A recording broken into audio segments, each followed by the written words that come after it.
Selamat malam pemirsa. Nah pemirsa, yang namanya pemilihan pemimpin di level apapun, yang namanya unjuk kemampuan, adu argumentasi, unjuk gagasan itu hal yang lumrah untuk meyakinkan pemilihnya.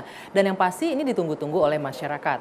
Dan besok apalagi di Pilpres 2024 ini ajang kontestasi untuk pimpinan tertinggi di negeri ini. Sudah pasti akan ditunggu oleh seluruh masyarakat.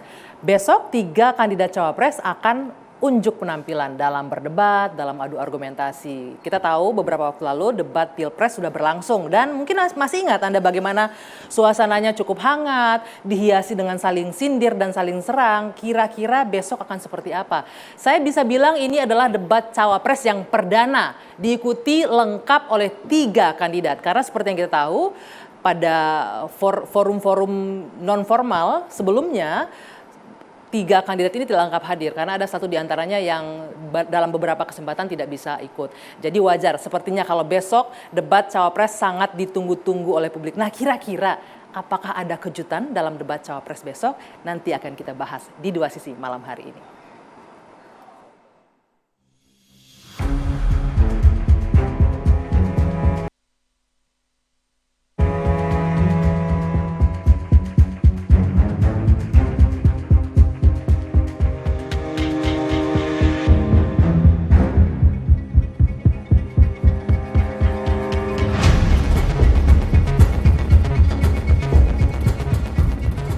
Ya, yang saya persiapkan membaca-baca lagi semua visi misi Amin, terutama konsentrasi di bidang ekonomi. Visi misi Amin bidang ekonomi itu lebih dari 60% dari buku visi misi. Kita yang makro-makro aja. Persiapan Mas ini seperti apa Mas? Ya lihat aja besok ya. Makasih. Ya, baca-baca soal ekonomi gitu kan, baca di koran tiap hari ada gitu. Tidak harus khusus membaca gitu di koran. Oh ini bicara apa nih? Oh ini infrastruktur, oh ini ekonomi.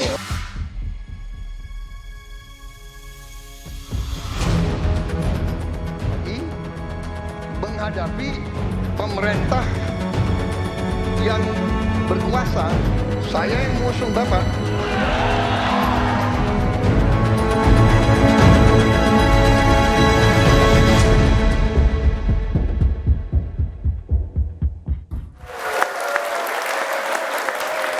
Luar biasa, malam ini meriah sekali pemirsa di studio 2 sisi. Baik, sebelum kita mulai diskusi malam hari ini, saya akan perkenalkan terlebih dahulu. Kalau besok kita akan saksikan debat cawapres, malam ini kita saksikan dulu, bukan debat sini, lebih ke diskusi aja. Untuk pengen tahu gimana persiapannya masing-masing kandidat. Dari nomor 1 ada Jubir Amin, selamat malam. Usama Abdul Aziz, boleh digunakan mikrofonnya ya. Oke, dari nomor 2, pasangan nomor 2 ada Valdo Maldini, selamat malam. Malam Bani, Assalamualaikum semua. Dari nomor 3 ada Michael Sianipar, Jubir TPN Ganjar, selamat malam. Dan Henry Satrio sebagai Indonesia. kok Anda yang semangat Ya, gitu. saya semangat sekali hari ini. Juga tepuk tangan untuk teman-teman mahasiswa dari UHAMKA dan di belakang saya dari Universitas Bakri. Juga untuk seluruh pendukung, boleh dong tepuk tangan lagi yang meriah. Oke.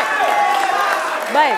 Tapi Bapak-bapak dan hadirin semua, sebelum kita bahas bagaimana sih persiapan untuk debat cawapres besok, saya mau bahas dulu satu yang lagi viral ini belakangan ini. Boleh ya saya tampilkan, jangan komentar dulu. Sebentar, iya. saya tampilkan dulu. Saya siap-siap, soalnya Anda udah lihat saya, jadi saya pikir ini pasti nih. Saya mau lihat semua, saya kesini deh biar Hensat nggak oke. ngomong terus nanti. Oke, kita akan tampilkan dulu, ini lagi heboh, ramai di sosial media, pernyataan dari Ketua Umum salah satu partai pendukung. Kita saksikan terlebih dahulu bersama berikut ini. Yang jauh-jauh ada loh yang berubah. Jadi kalau sholat maghrib baca Al-Fatihah waladolin. Ada yang diam sekarang Pak. Ada yang diam sekarang. Ada Pak sekarang diam. Loh kok nggak ada. Ada yang diam sekarang banyak. Saking cintanya sama Pak Prabowo itu. Ya kan? Itu kalau tahiyatul akhir Pak Yai kan gini Pak Yai. Tahiyatul akhir kan gini. Sekarang banyak gini Pak. Banyak gini. Nah, oke. Mengapa ini saya tampilkan Bapak-Bapak sekalian? Karena ini memang sangat ramai sekali nih. Valdo tuh sampai garuk-garuk nggak gatel tadi saya lihat. Enggak ya. Saya sebelum ke sini saya ke Bung Henry dulu. Ini kita beberapa waktu belakangan ini sering sekali menyaksikan blunder-blunder yang dilakukan oleh siapapun itu masing-masing pendukung dari kandidat. Nah ini kalau kita melihatnya, publik menilai ini sudah agak cross the line gitu loh. Apa yang disampaikan, bercandaan yang muncul ini. Kalau Anda melihat ini akan jadi apa, backfire kah untuk pendukung atau tim 02? Ya pasti akan bikin pusing juga ya sementara ya. Dalam disertasi saya, terus dijadikan buku tuh. Valdo datang tuh waktu itu. Waktu launching buku judulnya Momentum Politik. Datang juga kan bosnya? Oh ya, Sami juga datang tuh, Momentum Politik. Bosnya datang. Jangan promosi buku dong. Ya enggak, ini saya dalam rangka menjelaskan. Oke. Nah, Intinya apa? di dalam buku Momentum Politik itu, momentum itu bisa meningkatkan elektabilitas dan menurunkan elektabilitas. Oke, nah kalau ini Nah, momentumnya. kalau ini bisa jadi momentum yang menurunkan elektabilitas. Makanya saya kemarin nge-tweet tuh ya, nge-X ya. Ini jelas ngapain sih sebetulnya? Mau bikin kalah atau mempersilahkan alam semesta bekerja sebetulnya? Gitu, Anda Karena melihatnya. kan buat apa juga dia ngelawak itu? Kan katanya bercanda ya, Dok. Buat apa? Karena juga nggak bisa menambah elektabilitas. Nggak ada juga yang ketawa tadi itu. Tapi justru akhirnya membuat polemik yang tidak perlu. Yang akhirnya Pak Sekjennya repot menjelaskan, partainya repot menjelaskan. Valdo pasti sekarang akan repot menjelaskan, itu mantan bosnya Valdo tuh ya. Kita dengar Valdo, Sebelumnya kan? Bung Valdo repot nggak menjelaskan ini apa ini, katanya nggak akan menambah popularitas dan elektabilitas dengan bercandaan yang seperti itu. Iya, sebenarnya ada 3 poin yang ingin kami sampaikan. Yang pertama bahwa pesan dari Pak Zulhas adalah jangan sampai pemilu ini bikin kita terpecah belah bahkan sampai dibawa ke ranah private. Yang kedua, bagaimana caranya kita juga tidak mungkin lah ya Pak Zul menistakan agama sendiri. Beliau seorang muslim yang taat setahu saya. Dan saya pernah bekerja sama beliau, memang sering bercanda orangnya. Tapi memang yang ketiga, jadi politisi itu memang serba salah sih Mbak Anggi. Banyak kejadian yang serupa tapi bukan tidak dilakukan oleh politisi gitu. Tapi ya mungkin responnya berbeda gitu. Ya memang dari kita ingin menyatakan bahwa memang ada jokes, bercanda dalam pidato yang panjang dan sebagainya. Ini tapi yang jelas politisi tidak ada aja yang sedikit pun niatan untuk menistakan agama kita. Gitu. Oke, ini karena faktor politisi aja yang ngomong. Kalau Ya, Ustadz yang ngomong sebetulnya mungkin sih nggak gitu. mudah. Setelah itu kan bisa kasih keterangan lagi minta maaf gitu. Tapi justru yang minta maaf tuh yang lain tuh, Mas Edi Suparno, sekjennya. Belum sempat barangkali. Mungkin belum sempat juga, tapi harus dijelaskan Mas Valdo. Karena hal-hal seperti ini viralnya itu biasanya cepat. Dan kita tidak ingin lagi ada gesekan-gesekan yang nggak perlu kan.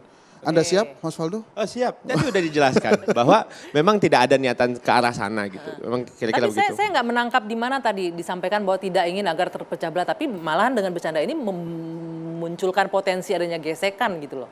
Kadang memang banyak hal-hal di politik ini Mbak Anggi ketika suasana panas kita bisa redakan dengan kita saling tertawa bersama gitu. Jadi memang dalam konteks ini kami menyampaikan banyak sekali momen-momen di mana ketika Pak Anies dan Pak Gus Imin ketika lagi tegang surveinya masih di bawah diselepet itu Pak Aniesnya sama Gus Imin. Itu kan contoh bercandaan-bercandaan yang meredakan tensi lah.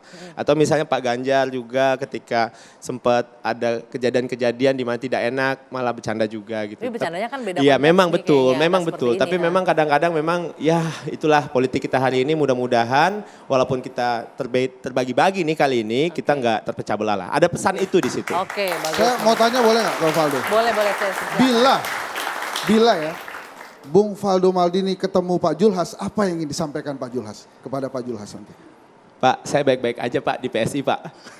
Itu yang akan saya sampaikan. Enggak dalam konteks pernyataan Dalam konteks ini, maksudnya. ya Om, mudah-mudahan Om ke depan kita bisa lebih Om perlu latihan sama stand up komedian untuk bercanda. Mungkin itu akan saya bilang. Oke. Tadi garing ya bercandanya berarti ya. Tadi disampaikan bahwa kalau disampaikan bukan oleh politisi nggak seheboh ini. Emang ada yang menyampaikan hal yang sama ya? Iya, maksudnya kan jokes-jokes begini banyak disampaikan oleh banyak orang juga sebenarnya. Saya minta tanggapan dulu dari nomor 1 gimana Bung Semi melihat ini. Kalau soal masalah dari sisi agamanya sudah ditanggapi oleh Ketua MUI. Ketua MUI udah statement sudah jelas tuh. Statement karena dan juga Wakil Presiden kita Pak Ma'ruf Amin juga namanya. udah menanggapi juga Pak Ma'ruf Amin. Santai aja ngomong aminnya Pak. Jadi alergi orang sekarang. Nah, kan kayak karena gitu orang kan suka jadinya banyak kan. alergi Dan kan. itu memang sering Pak terjadi. Ma'ruf Amin kan juga udah menyatakan. Bahkan dari Bang Semi aja mesti nekenin amin gitu loh. What for? Iya gak sih Bang? Namanya Pak Ma'ruf Amin. Iya Ma'ruf Amin biasa. Amin juga namanya. Beda Pak tadi Dia barusan. juga begitu sama juga tadi. Sama juga sebenarnya. Jadi dari sisi agama sudah ditanggapi oleh Ketua MUI dan Wakil Presiden kita. Tapi yang menarik adalah dari sisi politik, Mbak. Saya menanggapi mungkin dari sana. Karena ini bukan hal pertama yang dilakukan oleh Pak Zul. Pak Zul mengatakan membawa nama Pak Prabowo, membawa nama 1, 2 dan itu di forum resmi negara. Beliau kapasitasnya sebagai Menteri Perdagangan. Kok iya konteksnya bicara seperti itu? Bukannya fokus bicara pada konteks acara tersebut gitu loh. Kan itu kan pertemuan pasar kan?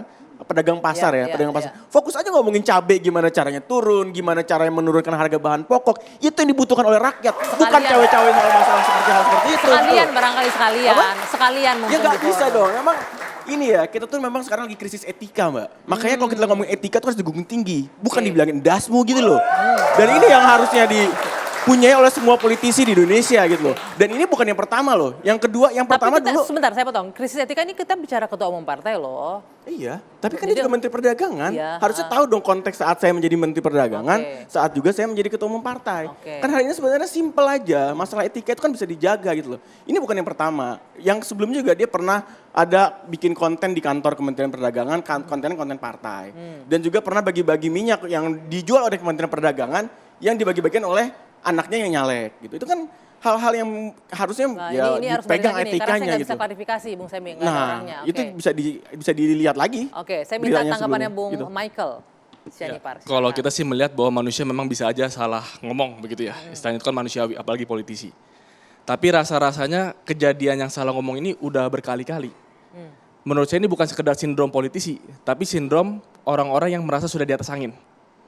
Sebelumnya sudah pernah ada etika jadi bahan bercandaan, moralitas jadi bahan bercandaan. Sekarang ajaran agama juga jadi bahan bercandaan.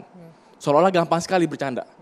Bahwa kita suka bercanda, iya. Politik kita harus bikin riang gembira, tapi kan kesantunan itu juga harus kita jaga.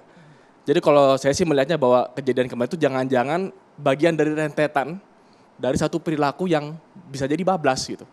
Nah itu kita ya berharap ada klarifikasi dan saya juga mungkin agak nggak enak juga nih sama Bro Valdo. Sepertinya dari tim TKN ini bukan tim kemenangan tapi jadi tim klarifikasi. Karena sibuk klarifikasi terus.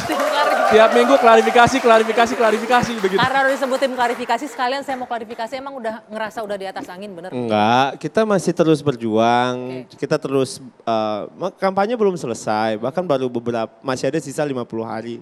Masih jauh lah gitu. Tapi yang jelas dari kita ya tidak ada niatan lah untuk melakukan hal-hal seperti itu, termasuk jauh-jauh. Ya kalau ada yang mau pelintir silahkan gitu. Tapi pada prinsipnya kita tahu bahwa hal ini bukan hal yang pertama dilakukan oleh para politisi gitu. Tentu ini juga jadi catatan untuk kita semua.